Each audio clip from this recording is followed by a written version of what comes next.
killing off of free leads.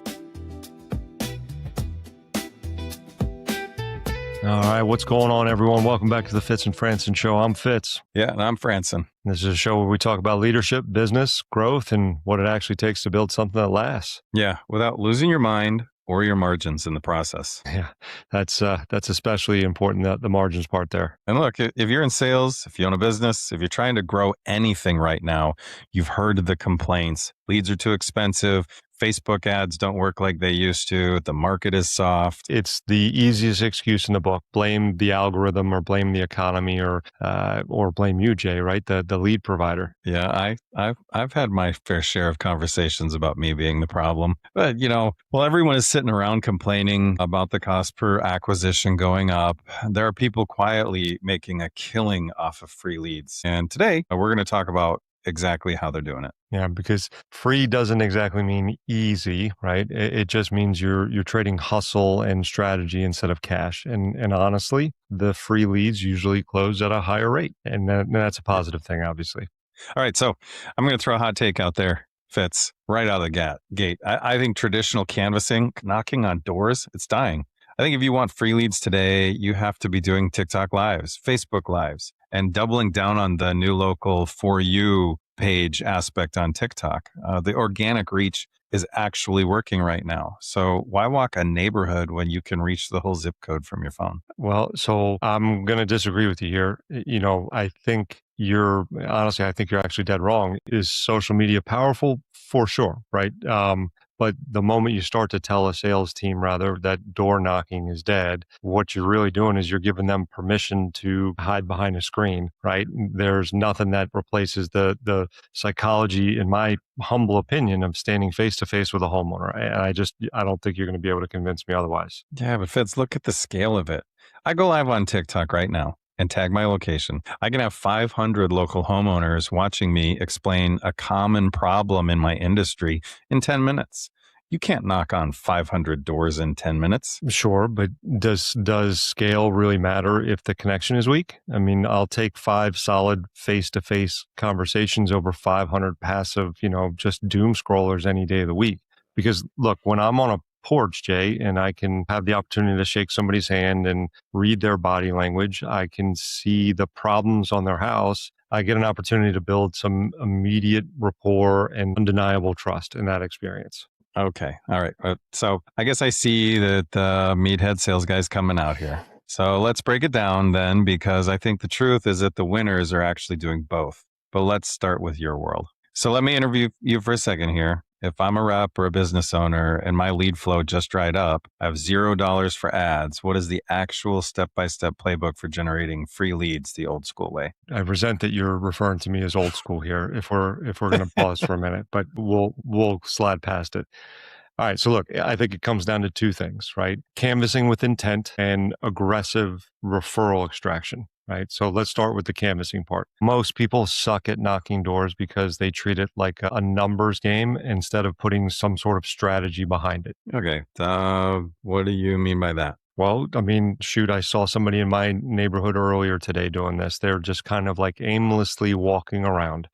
And if you want to generate good, true free leads, you have to use some sort of method. So there's a couple of different names for it, but you probably have heard of like the cloverleaf method. So think about if you just sold a job, or even if you just did an inspection and you hit the 5 houses across the street and the 2 on either side.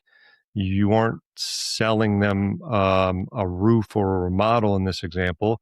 You're selling them information that you're going to do work for their neighbor, John, for example. Mm-hmm. And the conversation could sound something like this.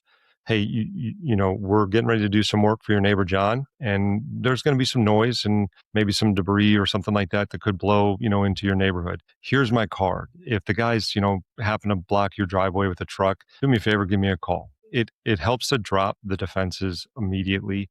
It's not necessarily like a sales pitch or something along those lines. That's interesting. So that's a pretty significant psychological shift. You aren't actually a salesperson in this situation. You're like a considerate project manager. Yeah, it's kind of like an excuse our mess or excuse our noise. We're trying to add to the neighborhood, not take away from it here in this example, right? So that's one. And the second piece is that referral piece. And look, Mm. the reality of it is most reps, they suck at asking for referrals, or they just don't do it altogether. And Mm. like I said, those that do end up sounding like a beggar at the end of this. And hey, do you know anybody that needs windows? It just comes across weak and like we don't Right. have enough business to go around. You have to build to the referral ask into an actual like process. You have to build it into an actual sales process. You ask when they are at their peak state of happiness. Usually that's going to be right when the job is finished being installed, or maybe right after they've gotten done signing their paperwork and they feel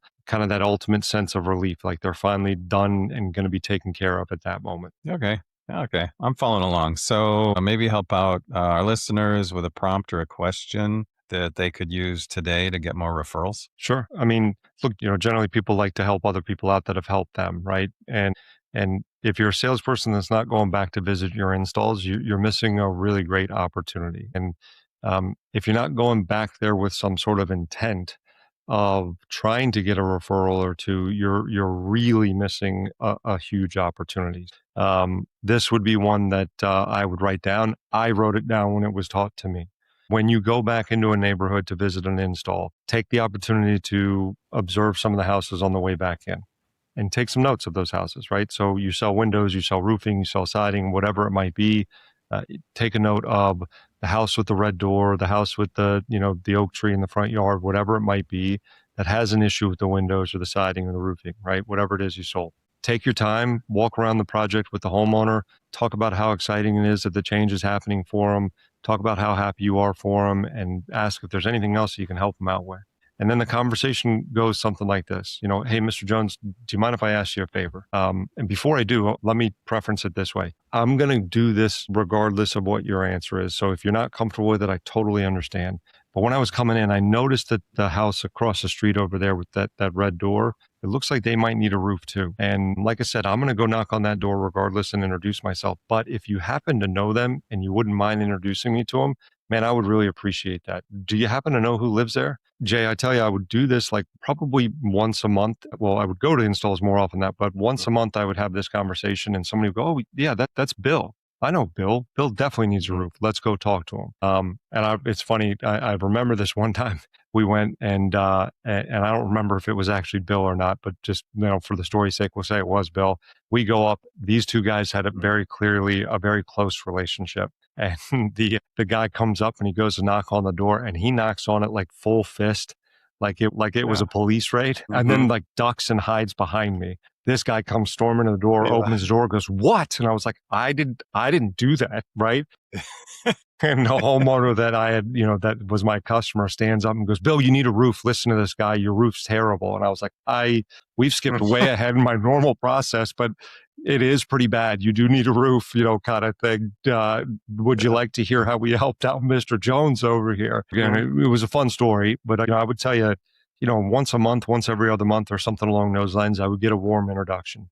But at the very least, I'm going to go knock on some of these doors. Hey, we were able to help Mr. Jones out. Here's my card. He did mention that if you want to ask him a few questions, you can go ask him a few questions. That was at the very least a warm handoff that I would get. Here's my card. Talk to them, see if it's something that might interest you and give me a call. I would get a couple of calls throughout the year and definitely a few sales as a result.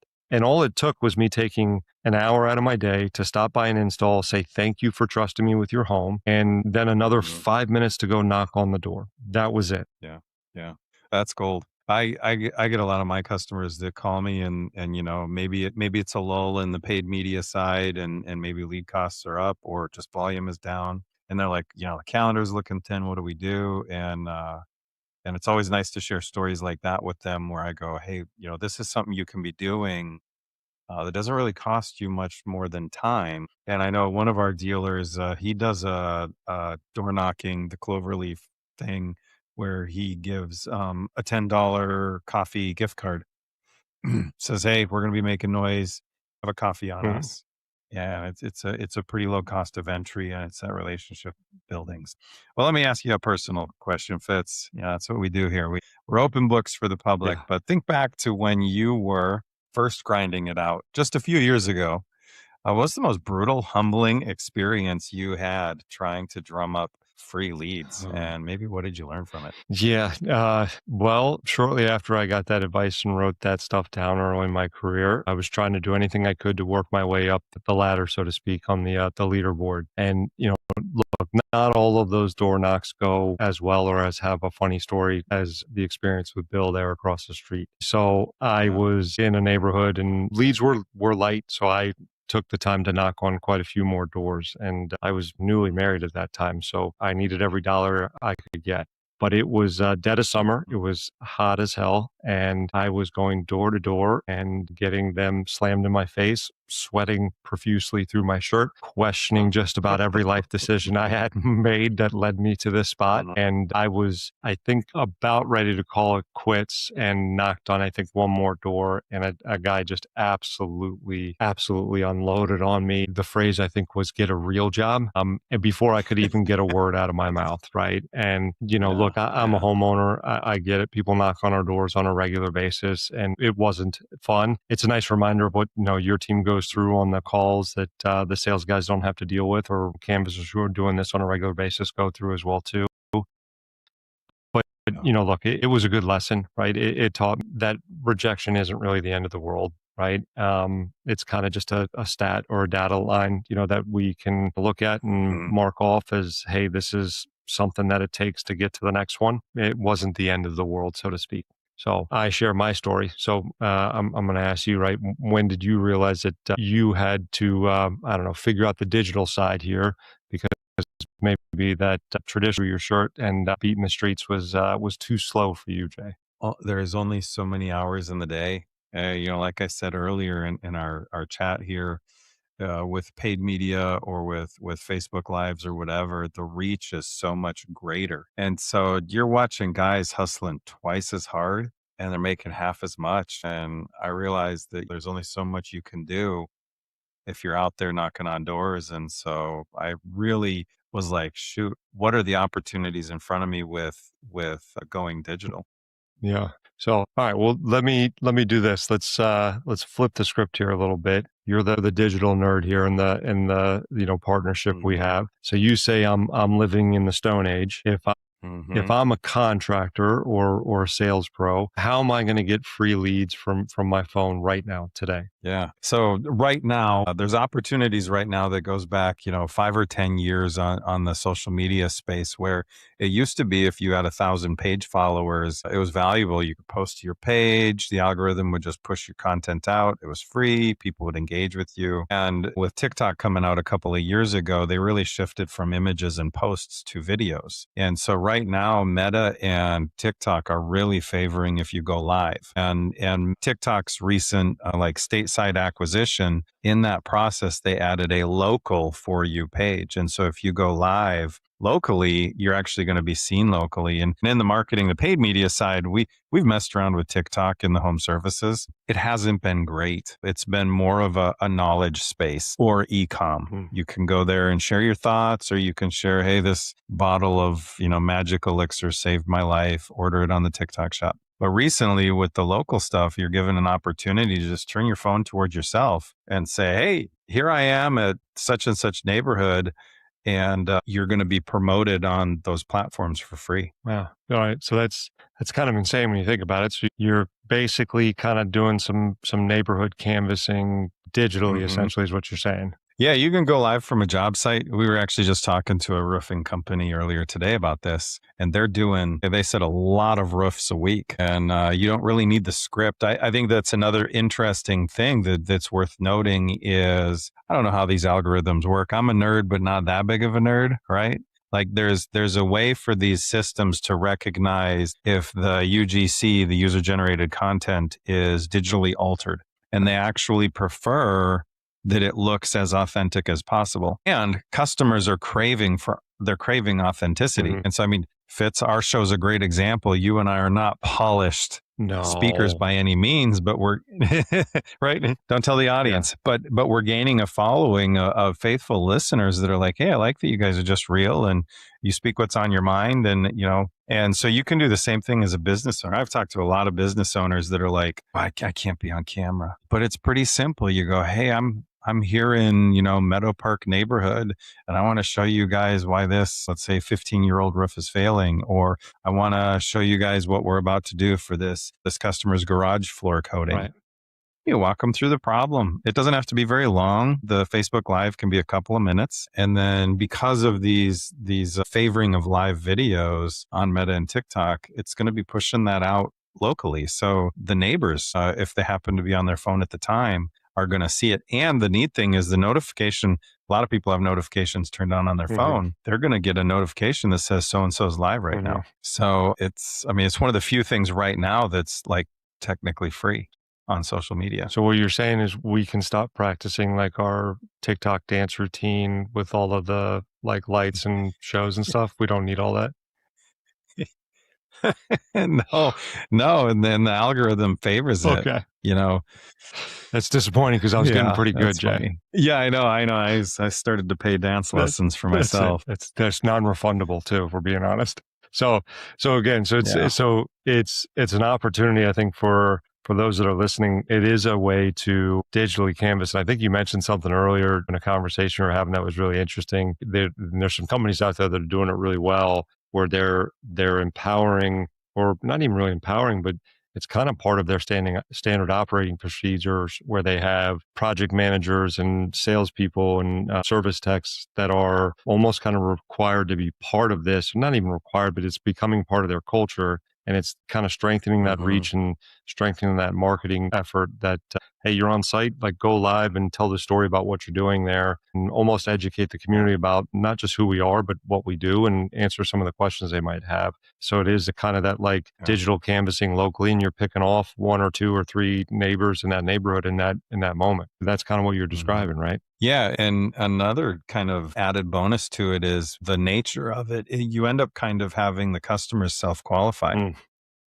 If they pause to watch your video and you're generating them a couple of days a week, then they're going to come to you already kind of self-educated from your content. And then they're going to be like, oh, hey, I live in the neighborhood you were just in. Can you come look at my house, or, my windows or my floor? Right. Yeah, that's cool. I mean, that's a pretty highly qualified lead. There's no doubt. So, all right, look, I'll admit that that's powerful, pun intended, I guess there. But what about those guys who are scared to be on camera? Yeah, right. Look at you and I. I mean, get over it, right? Seriously. A lot of them, and I think that employees have the opportunity to be the face of the brand, just like the owner. There's some smaller companies out there where the owner is active in his community, and he's the one that's bravely stepping out into that digital facing the camera place. But, really, people buy from people. And if you're afraid to show your face on a Facebook Live, you're leaving tons and tons of opportunities on the table. Yeah. And it doesn't have to be difficult. It's document what you're doing. You don't have to create a Hollywood production. Like I said earlier, you actually can almost get penalized if you try and make it too polished. The algorithm will go, oh, this is an ad. It's clearly an ad. We're not going to promote it like we would promote a raw video. And so then you get to, document the reality of the work and create relationships in your community. Yeah, that's cool to know. I think one of the things we were looking at earlier is in one of our daily rundowns of what people are actively searching for right now. And one of those the biggest search trends is how to know if a contractor is ripping me off. It's a wild thing to see that that's what people are searching for. Yeah. And it's another huge opportunity for content. If you want free leads, you need to answer the questions your customers are secretly Googling. Yeah, exactly. From a salesperson's perspective, if I'm a rep in the field right now, I'm going to take phrases like that and try to become the expert, or like the sought after opinion in that. So I'm going to make a video or knocking on a door and saying like, here are 3 red flags that a contractor is taking advantage of you, right? And you instantly are going to position yourself as the trusted advisor and not kind of that like sleazy salesperson, right? Be the person that they find when they search those words or those phrases. Yeah. And this ends up kind of being that ultimate pattern interrupt. Marketers are always looking for the next magic bullet that pierces through the busy noise on social media. And we're like, how do we say the words just right or get the image just right? And so when you actually advocate for the consumer against the shady parts of your own industry, you win all the trust. Yeah, I think we talk about finding ways to kind of stand out in the sea of the same, right? And it can be a little nerve wracking. You and I didn't really enjoy the idea of being on camera, but you start to get comfortable with it, and you just be a little bit different by almost just being who you are. It's kind of funny, like you be different by being the same, right? So Yeah. it's a Yeah. wild thing. So look, I think for the listeners out there, I don't know, whether you're pounding the pavement or I don't know, using that cloverleaf method like a real man, Jay. No. Yeah. Yeah. Yeah. Or whether you're using digital leverage and the local FYP to reach thousands of people at once, like a smart man. Yeah. All right. The point is that that free leads are out there, right? But they require you to stop complaining about the market and really start kind of, I don't know, doing something about it, doing some actual work. Yeah. Yeah. Yeah. So wait for it here. There is a catch. You can generate all of these free leads, but if you don't know how to handle the price objection when you sit down at the kitchen table, you're just wasting your time. Jay, it always comes Yeah. back to Yeah. us sales Yeah. guys, Right. buddy. That's it, man. Yeah. It's the Yeah. truth. Isn't that the truth? Look, and that's exactly what we're going to talk about and cover next week. So we're going to break down that exact psychology of the price roll or price presentation, whatever you might call it in your organization, and hopefully how to help neutralize that it's too expensive or that's more than we thought it was going to be objection before they even get a chance to say it to you. So you really don't want to miss that one. Yeah. And just a reminder to all of our listeners, if you haven't hit the like and subscribe button yet, rang the bell, shared an episode or two with your friends, we'd really appreciate it. If you guys want to reach out to Fitz or myself and maybe even discuss some of these ideas that we covered in this show further, we'd love to hear from you. So until then, stop making excuses and go get some attention. Thanks for tuning in to the Fitz and Franson Show. Absolutely. Happy hunting, everybody.